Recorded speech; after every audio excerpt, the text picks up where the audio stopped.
बिस्मिल्लाहिर्रहमानिर्रहीम अस्सलाम वालेकुम। आज हम मेम्ब्रेन फिजियोलॉजी को स्टार्ट करने जा रहे हैं। तो आज सबसे पहला टॉपिक जो मेम्ब्रेन फिजियोलॉजी से रिलेटेड हम पढ़ने जा रहे हैं वो सेल मेम्ब्रेन है। इसमें हम सेल मेम्ब्रेन की कंपोजिशन और इसकी कुछ प्रॉपर्टीज़ को डिस्कस करेंगे। तो सबसे पहले हम देखते हैं सेल मेम्ब्रेन होती क्या है। सेल मेम्ब्रेन बेसिकली एक फॉस्फोलिपिड की बाय लेयर मेम्ब्रेन होती है जिसके अंदर कुछ एडिशनल प्रोटीन्स और कार्बोहाइड्रेट भी प्रेजेंट होती है। और जो सेल मेम्ब्रेन है हमारी बॉडी के जितने भी सेल्स हैं इसे सराउंड करती है। सबसे पहले हम इसका देखेंगे स्ट्रक्चर। यहाँ इसे आप इसकी कंपोजिशन क्या लें। तो स्ट्रक्चर जैसे कि अभी मेंशन किया है फॉस्फोलिपिड की बायलेयर है। और इसके अलावा इसके अंदर क्या प्रेजेंट होती हैं, प्रोटीन्स प्रेजेंट होती हैं और कुछ ना कुछ कार्बोहाइड्रेट भी प्रेजेंट होती है और इसके अलावा कोलेस्ट्रोल भी प्रेजेंट होता है। तो ये बेसिकली इसकी क्या आ गई कंपोजिशन। अब हम देखते हैं, अब हम इन सब को बारी बारी डिटेल के साथ डिस्कस करेंगे। सबसे पहले हम देखते हैं कि फॉस्फोलिपिड की जो बायलेयर है वो क्या चीज़ होती है। फॉस्फोलिपिड की जो बायलेयर है उसमें क्या होगा, जो फॉस्फोलिपिड मॉलिक्यूल्स हैं उनकी दो लेयर्स बनी होंगी। बस फॉस्फोलिपिड मॉलिक्यूल के अंदर दो ग्रुप प्रेजेंट होती है। एक उसमें होता है फॉस्फेट ग्रुप और दूसरा उसके अंदर होता है फैटी एसिड ग्रुप। अच्छा, अब ये जो फॉस्फेट ग्रुप है इसके ऊपर कुछ चार्जेस प्रेजेंट होती हैं। तो इसका मतलब क्या है, ये आ गया पोलर और ये हो गया पोलर एंड। और जो फैटी एसिड है ये नॉन पोलर होता है, तो ये आ गया इसका नॉन पोलर एंड। तो फॉस्फोलिपिड जो मॉलिक्यूल है उसका एक पोलर एंड होता है और एक नॉन पोलर एंड होता है। इसे हम ड्रा कर देते हैं। वो ये इसका आ गया जी पोलर एंड और ये इसकी आ गई फैटी एसिड चेन जिसे आप नॉन पोलर एंड भी कह सकते हैं। अब पोलर कंपाउंड का आपको पता है कि जो पोलर कंपाउंड है वो वाटर के अंदर डिजॉल्व करते हैं। तो इसलिए ये जो पोलर एंड है इसे हम हाइड्रोफिलिक एंड भी कहते हैं, यानी कि वाटर लविंग। और जो नॉन पोलर एंड है इसे हम हाइड्रोफोबिक एंड भी कहते हैं। अच्छा, अब हमने देखना है कि जो फॉस्फोलिपिड की बायलेयर है इसके दो एंड तो आ गए, एक आ गया पोलर एंड और एक नॉन पोलर एंड है। लेकिन ये सेल मेम्ब्रेन के अंदर किस तरीके से अरेंज होते हैं। सबसे पहले ये हम देखते हैं, ये एक्सपोज हमने ड्रा कर लिया एक सेल। अच्छा, सेल जो कोई भी जो सेल होता है, सेल के जो एक्स्ट्रा सेलुलर इन्वायरमेंट होता है उसके अंदर भी क्या होता है, वाटर। और जो इंटर सेलुलर इन्वायरमेंट होता है उसके अंदर भी क्या होता है, वाटर होता है। तो सेल मेम्ब्रेन बेसिकली क्या कर रही है, ये इंटर सेलुलर इन्वायरमेंट को और एक्स्ट्रा सेलुलर इन्वायरमेंट से सेपरेट कर रही है।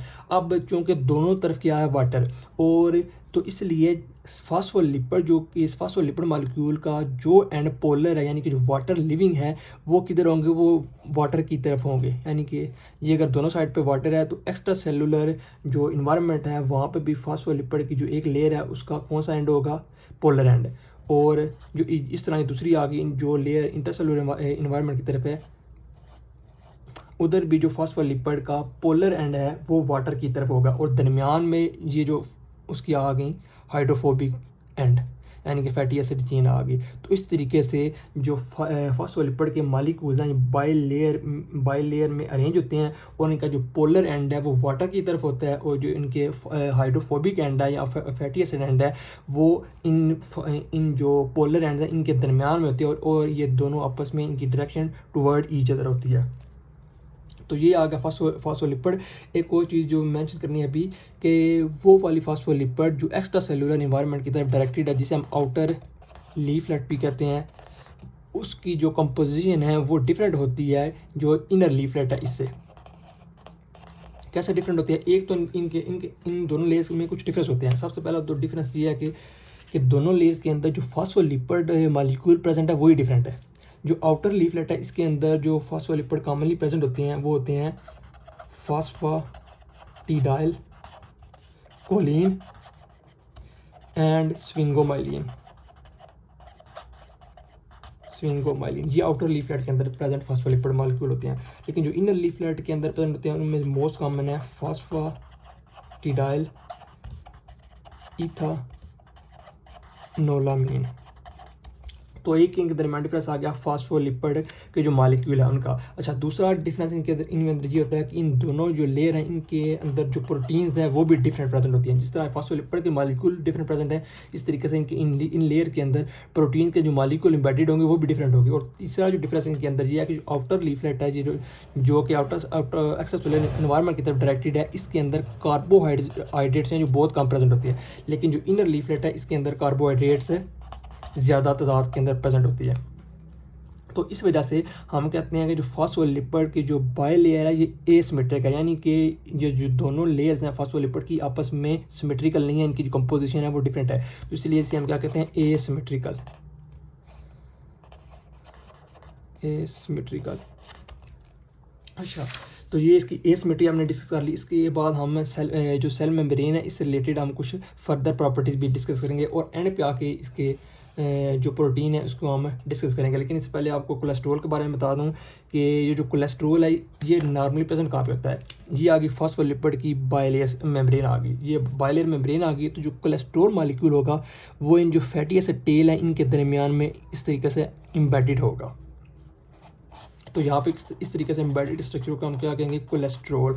और जो प्रोटीन है वो भी फॉस्फोलिपिड की जो लेयर है इसके अंदर एम्बेडेड होंगे। किस तरीके से एम्बेडेड होगी ये हम आज वाले टॉपिक के एंड पे डिस्कस करेंगे।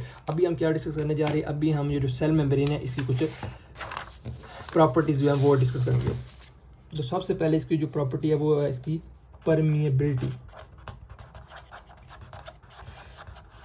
सबको ही पता होगा कि जो सेल मेम्ब्रेन है क्या होती है, सेमी परमीबल होती है। सेमी परमीबल का मतलब ये है कुछ सब्सटेंस को अलाउ करती है पास गुजरने के लिए और कुछ को नहीं अलाउ करती। क्यों ऐसा करती है, क्योंकि सेल मेम्ब्रेन किससे बनी हुई है, लिपिड की बायलेयर से बनी हुई है। ठीक हो गया। तो वो सब्सटेंस जो हैं लिपिड सॉल्युबल या फिर उनका साइज़ क्या है बहुत ज़्यादा स्मॉल है, वो तो इस लिपिड बायलेयर को इजीली क्रॉस कर देंगे। लेकिन वो मॉलिक्यूल जिनका यहाँ तो साइज़ बहुत ज़्यादा बड़ा है या वो फिर लिपिड सॉल्युबल नहीं है, वो कोई पोलर ग्रुप है, वो इस सेल मेम्ब्रेन से आराम से इस तरह करके डिफ्यूजन के थ्रू गुजर नहीं सकेंगे। उन्हें सेल मेम्ब्रेन को क्रॉस करने के लिए कुछ एडिशनल प्रोटीन्स की ज़रूरत होगी और कौन सी वो प्रोटीन होगी, किस तरीके से ट्रांसपोर्टेशन होगी, ये हम नेक्स्ट टॉपिक के अंदर डिस्कस करेंगे। अभी के लिए बस ये है कि जो सेल मेम्ब्रेन है इससे लिपिड सॉल्युबल और स्मॉल साइज वाले मॉलिक्यूल इजीली गुजर जाएंगे, लेकिन लार्ज साइज और पोलर कंपाउंड जो हैं वो नहीं गुजर सकेंगे। तो इसकी आगे परमिबिलिटी।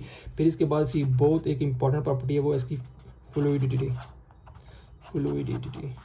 अच्छा, अब इसका क्या मतलब है, इसका मतलब ये है कि जो सेल मेम्ब्रेन की जो लिपिड बायलेयर है ये कोई फिक्स्ड स्ट्रक्चर नहीं है, ये मोबाइल है, ये मूव करती रहती है। किस तरीके से और किस तरीके से मूव करती है उसके फ़ायदे क्या हैं, ये अभी हम देखते हैं। कि जो सेल मेम्ब्रेन की जो फ्लूइडिटी है ये हमें ज़रूरत होती है इसकी एक्सोसाइटोसिस के प्रोसेस के प्रोसेस में भी। इसके अलावा एंडोसाइटोसिस का जो प्रोसेस है इसके लिए भी हमें फ्लूइडिटी की ज़रूरत होती है। फिर इसके अलावा जो सेल की ग्रोथ है, बायोजेनेसिस है, उसके लिए भी फ्लूइडिटी की ज़रूरत होती है। अभी हम देखते हैं कैसे। सपोज ये हमारा वो सेल आ गया और ये जो सेल है इसने अपने अंदर कोई स्ट्रक्चर कोई सब्सटेंस फॉर एग्जाम्पल कोई हार्मोन या प्रोटीन वगैरह कुछ भी इसने सिंथेसाइज किया है। फिर इसके बाद इसने इसे क्या करना है, ट्रांसपोर्ट करना आउट ऑफ सेल। सबसे पहले से गॉल्जी ऑपरेटर्स के अंदर इसको वेसिकल के में सराउंड करेगा।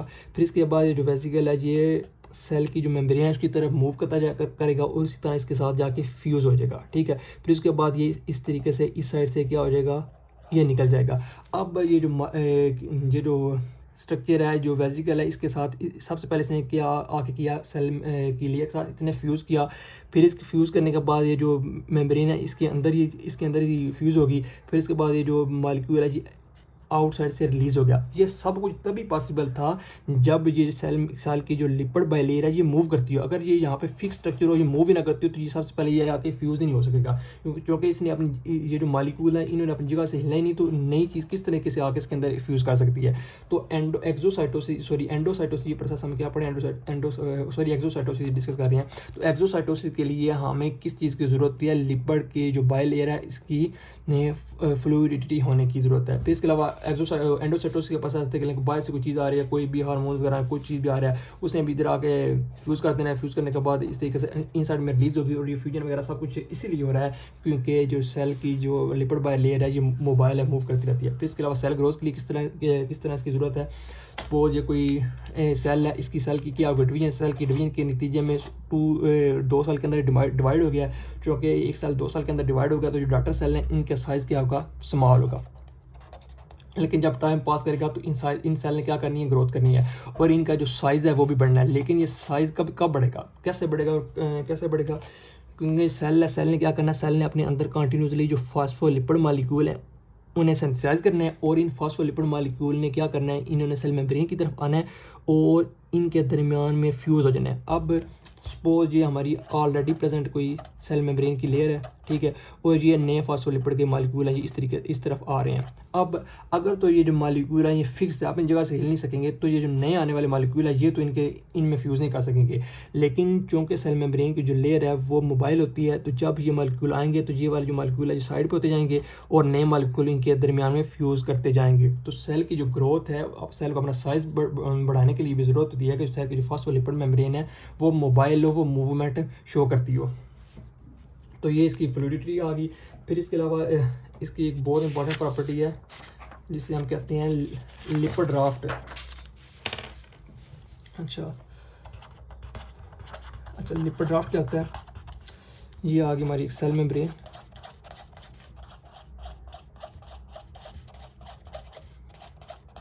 ये इसका फॉस्फेट ग्रुप आ गया और ये इसकी ये फैटी एसिड एंड आ गए। अच्छा, ये तो हमने ड्रा किया इसकी एक नॉर्मल जो है वो सेल मेम्ब्रेन। जो भी सेल मेम्ब्रेन होगी ज़्यादातर एरिया में वो इसी शेप के अंदर होगी। लेकिन समटाइम ये होता है कि किसी स्पेसिफिक एरिया, सपोज ये कोई सेल है, इसका जो स्पेसिफिक एरिया है, इस स्पेसिफिक एरिया के अंदर होता क्या है, ये जो फॉस्फोलिपिड मॉलिक्यूल हैं ये आपस में बहुत ज़्यादा टाइटली पैक्ड होते हैं। क्योंकि ये सपोज हम यहाँ पर ड्रा करते हैं, कुछ एरिया के अंदर क्या होंगे, बहुत ज़्यादा टाइटली पैक्ड होंगे। एक तो क्या फॉस्फोलिपिड के मॉलिक्यूल बहुत ज़्यादा टाइटली पैक्ड होंगे। फिर इसके अलावा इनकी जो चेन्स हैं फैटी एसिड की, ये भी नॉर्मल जो बाकी फॉस्फोलिपिड हैं उनसे इनकी जो चेन है फैटी एसिड की वो लेंथी होंगी। दो चेंज आ गई। इसके अलावा फैटी एसिड चेन के बारे में एक बात बताना मैं आपको भूल गया कि फैटी एसिड जो चेन है ये दो तरह की हो सकती है। ये सैचुरेटेड भी होती है और अनसैचुरेटेड भी हो सकती है। सैचुरेटेड और अनसैचुरेटेड का डिफरेंस आपको पता ही होगा। सैचुरेटेड क्या वो सॉलिड वगैरह होती हैं, अनसैचुरेटेड वो सॉलिड नहीं होते। लेकिन अभी जो हम चीज़ यहाँ पर डिस्कस करने जा रहे हैं कि जो सैचुरेटेड फैटी एसिड होंगी उनकी जो फॉस्फोलिपिड की जो लेयर होगी वो बिल्कुल इस तरह उनकी जो फैटी एसिड चेन होगी बिल्कुल स्ट्रेट होगी। लेकिन जो अनसैचुरेटेड होंगी उनकी जो फैटी एसिड चेन है वो बिल्कुल स्ट्रेट नहीं होगी, एक चेन स्ट्रेट होगी और एक चेन के अंदर थोड़ा सा बेंड होगा। तो इस स्पेसिफिक स्ट्रक्चर के अंदर एक तो जो फॉस्फोलिपिड का मॉलिक्यूल बहुत ज़्यादा टाइटली पैक्ड है और इनकी जो फॉस्फोलिपिड चेन है बहुत ज़्यादा लेंथी भी है। लेकिन इसके साथ साथ ये जो फैटी एसिड की चेन है ये सैचुरेटेड भी होगी, हाईली सैचुरेटेड होगी इस एरिया के अंदर। और एक और एडिशनल फीचर क्या होता है कि इनके ऊपर एक स्पेशल प्रोटीन भी प्रेजेंट होगी जिसे हम क्या कहते हैं, रिसेप्टर। तो नॉर्मल सेल मेम्ब्रेन के अंदर कुछ स्पेसिफिक एरिया होता है जहाँ पे कुछ चेंजेस होती हैं, कुछ एडिशनल चीज़ें होती हैं जो कि बाकी सेल मेम्ब्रेन की पूरी लेयर के अंदर प्रेजेंट नहीं होती। वो क्या होती हैं, वो एक तो वहाँ पे फॉस्फोलिपिड मॉलिक्यूल बहुत ज़्यादा टाइटली पैक्ड होते हैं, फैटी जो एसिड की चेन है वो लेंथी भी होती है और सैचुरेटेड भी होती है, और इनके ऊपर एक स्पेशल प्रोटीन का मॉलिक्यूल भी प्रेजेंट होता है जिसे हम क्या कहते हैं, रिसेप्टर। अब रिसेप्टर क्या होते हैं, रिसेप्टर वो प्रोटीन मॉलिक्यूल आप कह रहे हैं, वो प्रोटीन मॉलिक्यूल होते हैं कि जब इनके ऊपर आगे कुछ सब्सटेंस, जैसे कोई भी सब्सटेंस यहाँ पे आके अटैच करेगा तो ये सेल के अंदर कुछ एडिशनल बायोलॉजिकल चेंजेस इंड्यूस करेंगे। वो किस तरीके से ये सब्सटेंस आके बाइंड करेगा, कौन कौन सी बायोलॉजिकल चेंजेस करवाएगा, ये हम एंडोक्राइन फिजियोलॉजी के अंदर डिस्कस करेंगे। लेकिन अभी के लिए बस ये रिसेप्टर की डेफिनेशन ही आपको पता होना चाहिए क्या होता है। जब इसके ऊपर कोई आके सब्सटेंस बाइंड करता है तो ये इंट्रासेलुलर कुछ चेंजेस इंड्यूस करता है। तो ये जो अभी हमने सारा एक स्ट्रक्चर हमने पढ़ा जिसके अंदर ये आगे प्रोटीन भी आ गई और ये टाइटली पैक्ड फॉस्फोलिपिड मॉलिक्यूल वगैरह भी आ गए, इस स्ट्रक्चर को हम क्या कहते हैं, लिपिड राफ्ट। अच्छा, ये आ गया इसका लिपिड राफ्ट आ गया। अच्छा, लिपिड राफ्ट के बाद हमने पढ़ी थी फ्लूइडिटी। फ्लूइडिटी के बारे में एक दो चीज़ बताना भूल गया कि फ्लूइडिटी जो है वो डिपेंड करती है किसके ऊपर, टेम्परेचर पर। अच्छा, अगर तो टेम्परेचर इंक्रीज़ हो गया, सबको पता है जब टेम्परेचर इंक्रीज़ होगा तो जो मालिक्यूल्स हैं उनकी काइनेटिक एनर्जी क्या होगी, इंक्रीज़ होगी। तो इसकी वजह से जो टेम्परेचर के बढ़ने की वजह से फ्लूइडिटी क्या हो जाएगी, इंक्रीज़ हो जाएगी। अच्छा, फिर इसके बाद फ्लूइडिटी डिपेंड करती है किस पर, कोलेस्ट्रॉल के लेवल पर। अच्छा, अगर तो कोलेस्ट्रॉल का लेवल हाई है तो सेल की फ्लूइडिटी क्या हो जाएगी, कम हो जाएगी। अगर कोलेस्ट्रॉल का लेवल ज़्यादा है तो फ्लूइडिटी क्या हो जाएगी, कम। कैसे, क्योंकि यहाँ पे अगर कोलेस्ट्रॉल अगर बहुत ज़्यादा तादाद के अंदर प्रेजेंट है तो ये जो फैटी एसिड चेन है इन्हें टाइटली पैक्ड कर लेंगे अपने साथ, तो और इन्हें मूव नहीं करने देंगे। फिर इसके अलावा अगर तो सैचुरेटेड फैटी एसिड है तो इनकी अगर तो सैचुरेटेड फैटी एसिड बहुत ज़्यादा प्रेजेंट है सेल मेम्ब्रेन के अंदर तो उसकी फ्लूइडिटी कम होगी बनिस्बत अगर अनसैचुरेटेड फैटी एसिड है, क्योंकि अनसैचुरेटेड फैटी एसिड की जो चेन है उसके अंदर बैंड होता है, ये इजीली मूव कर सकती है, और जो सैचुरेटेड फैटी एसिड की चेन है वो इजीली मूव नहीं कर सकती। अच्छा, ये आपको बताया लिपिड ड्राफ्ट के बारे में। लिपिड ड्राफ्ट के बारे के बाद अब हम सबसे पहले हमने इसका इंट्रोडक्शन किया, फिर हमने फॉस्फोलिपिड इसका स्ट्रक्चर देखा सेल मेम्ब्रेन का, फिर इसके बाद हमने उसकी प्रॉपर्टीज़ भी डिस्कस करने कर ली। अब हम देखेंगे कि जो प्रोटीन्स प्रेजेंट होती है सेल मेम्ब्रेन के अंदर वो कौन सी प्रोटीन्स प्रेजेंट होती है और उनका क्या रोल होता है। जो प्रोटीन सेल मेम्ब्रेन के अंदर प्रेजेंट होती है उन्हें हमने बेसिकली दो ग्रुप्स के अंदर डिवाइड किया होता है। एक को हम क्या कहते हैं इंटेग्रल प्रोटीन्स, यहाँ इन्हें हम ट्रांस मेम्ब्रेन प्रोटीन्स भी कहते हैं। दूसरी को हम क्या कहते हैं पेरिफेरल प्रोटीन्स। इन दोनों प्रोटीन्स के अंदर डिफरेंस क्या है, सबसे पहले हम देखते हैं इन इंटेग्रल प्रोटीन्स को। अच्छा, ये आ गया हमारी सेल मेम्ब्रेन, ये बायलेयर आ गई इसकी सेल मेम्ब्रेन की।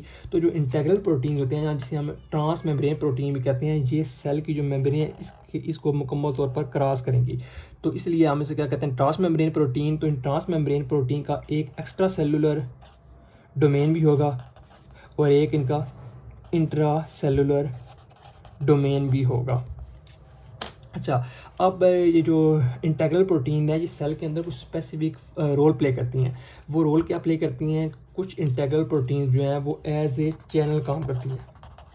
चैनल का क्या मतलब है, चैनल भी एक प्रोटीन ही होती है, और उस प्रोटीन के दरमियान में क्या होगा, होल होगा, और उस होल को फिल किया होगा दोनों साइड पे यानी कि दोनों साइड से ओपन होगी, और उसके अंदर जो फ्लूइड वगैरह है वो प्रेजेंट होगा, और इस होल के थ्रू जो वाटर सॉल्युबल मॉलिक्यूल्स हैं वो इजीली पास कर सकते हैं। तो इसलिए इसे हम क्या कहते हैं चैनल, यानी कि चैनल एक प्रोटीन ही है, इंटेग्रल प्रोटीन ही है, और उसके दरमियान में लॉन्गिट्यूडनल होल्स हैं, और इन होल के थ्रू जो वाटर सॉल्युबल मॉलिक्यूल हैं वो इजीली क्रॉस कर सकते हैं। तो एक तो इंटेग्रल प्रोटीन इसका काम करती है एज ए चैनल, फिर इसके अलावा जो इंटेग्रल प्रोटीन है वो एज ए कैरियर प्रोटीन भी वर्क कर सकती हैं। कैरियर प्रोटीन क्या होती हैं, कैरियर प्रोटीन बेसिकली वो प्रोटीन है जो डिफरेंट सब्सटेंसेस जिन्हें सेल मेम्ब्रेन को क्रॉस करने में डिफ़िकल्टी हो रही है उन्हें सेल मेम्ब्रेन के क्रॉस मूव करने में फैसिलिटेट करती हैं। कैसे, सपोज ये हमारी आ गई लिपिड पाली और यहाँ पे आ गई हमारी कैरियर प्रोटीन। अब ये कैरियर प्रोटीन आ गई, यहाँ पे आके कोई प्रोटीन अटैच होगी,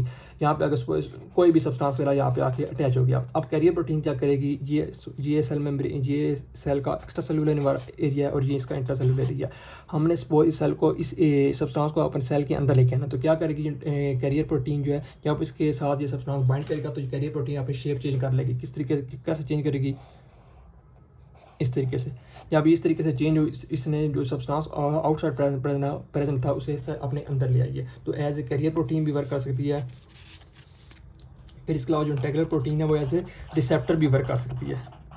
कि रिसेप्टर पर ऑलरेडी बता चुका हूँ, रिसेप्टर के साथ जब भी कोई सब्सटेंस आके बाइंड करेगा तो वो सेल के अंदर कुछ चेंजेस इंड्यूस कर देगा, तो एज ए रिसेप्टर भी काम कर सकती है। फिर इसके अलावा एज एंजाइम भी वर्क कर सकती है। फिर इसके अलावा इंटेग्रल प्रोटीन्स हैं वो एज ए लिंकर प्रोटीन का वर्क भी कर सकते हैं। लिंकर प्रोटीन क्या होती है, ये सपोज हमारा सेल आ गया, सेल का एक्स्ट्रा सेलुलर एनवायरनमेंट के अंदर कुछ एक्स्ट्रा सेलुलर मैट्रिक्स है जिसके अंदर जो कुछ फाइबर्स आ गए जिनमें कोलेजन फाइबर सपोज हमने कर लिया। फिर इसके अलावा ये इंटरसेलुलर एनवायरनमेंट में ये सेल मेम्ब्रेन आ गया, सेल मेम्ब्रेन के साथ यहाँ पे सेल का साइटोस्केलेटन आ गया जिसके अंदर एक्टिन प्रोटीन वगैरह आ गई, ठीक है। तो जो लिंकर प्रोटीन है ये क्या करेंगी, इन दोनों को आपस में लिंक कर देंगे, यानी कि इंट्रासेलुलर जो साइटोस्केलेटन है उससे एक्स्ट्रा सेलुलर एनवायरनमेंट के अंदर जो फाइबर्स या कुछ लेयर या एक्स्ट्रा सेलुलर मैट्रिक्स कुछ भी लेयर्स वगैरह पड़ी हैं इनके साथ अटैच कर देगी।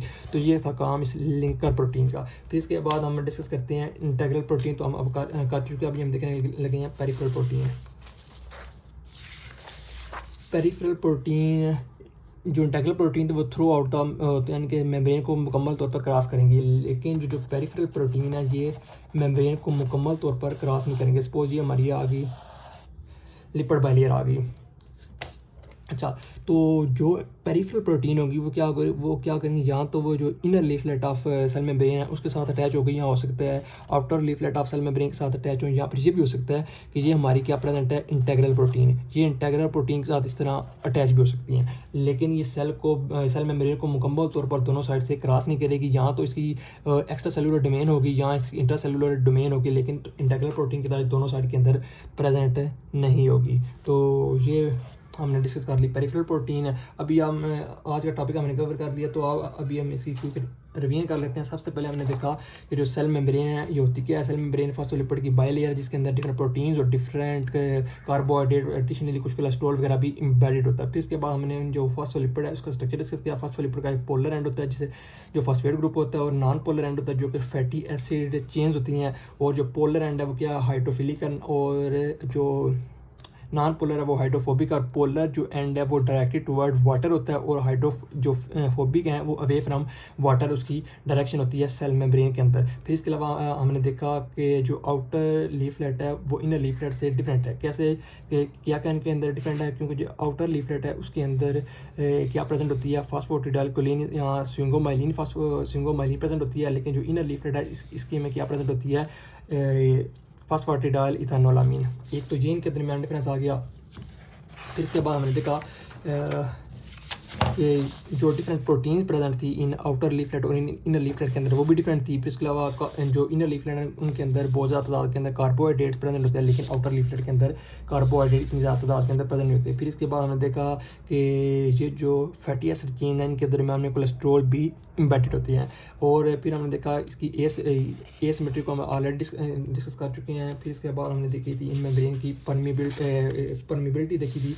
परमिबिलिटी में क्या था कि जो मेम्ब्रेन है लिपिड बाइलेयर की वो कुछ सब्सटेंस को अलाउ करती हैं।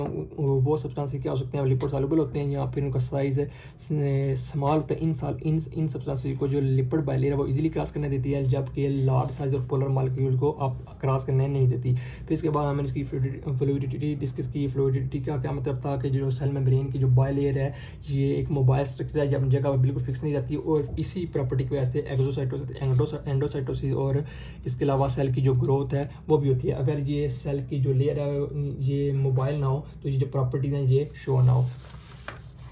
फिर इसके बाद हमने डिस्कस किया था लिपिड राफ्ट को।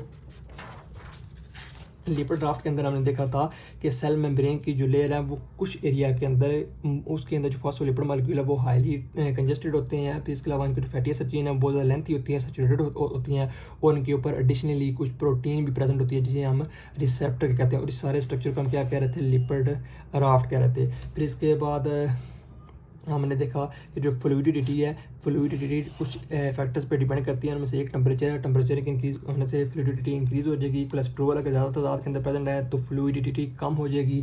फिर इसके बाद सैचुरेटेड फैटी एसिड की फ्लूइडिटी कम होती है, जबकि अनसैचुरेटेड फैटी एसिड की फ्लूइडिटी थोड़ी सी इन प्रोटीन की निस्बत ज़्यादा होती है। फिर इसके बाद हमने देखा था कि जो प्रोटीन प्रेजेंट है सेल मेम्ब्रेन के अंदर वो कौन सी है। प्रोटीन दो ग्रुप्स में डिवाइड किए हुए हैं, इंटेग्रल और पेरिफेरल प्रोटीन। इंटेग्रल प्रोटीन जो सेल मेम्ब्रेन की दोनों लेयर है, इनर लीफलेट और आउटर लीफलेट दोनों को क्रॉस कर रही हैं, इसलिए इनर लीफलेट इंटरसेलुलर डोमेन भी है और एक्स्ट्रा सेलुलर डोमेन भी है। और ये जो इंटेग्रल प्रोटीन है ये एज ए चैनल काम कर सकती हैं, एज ए कैरियर प्रोटीन काम कर सकती है, as a receptor, as a enzyme और एज ए लिंकर मॉलिक्यूल। फिर इसके बाद हमने देखा कि जो दूसरा ग्रुप ऑफ प्रोटीन है वो इंटेग्रल प्रोटीन है। वो इंटेग्रल प्रोटीन क्या करते हैं, वो यहाँ तो extra cellular outer leaflet of lipid bilayer के साथ अटैच हैं, या inner leaflet of lipid bilayer के साथ अटैच हैं, या फिर जो इंटेग्रल प्रोटीन है उनके साथ भी अटैच होते हैं, लेकिन ये सेल मेम्ब्रेन की दोनों लीफलेट उनके क्रॉस नहीं करती। तो ये था आज का हमारा टॉपिक।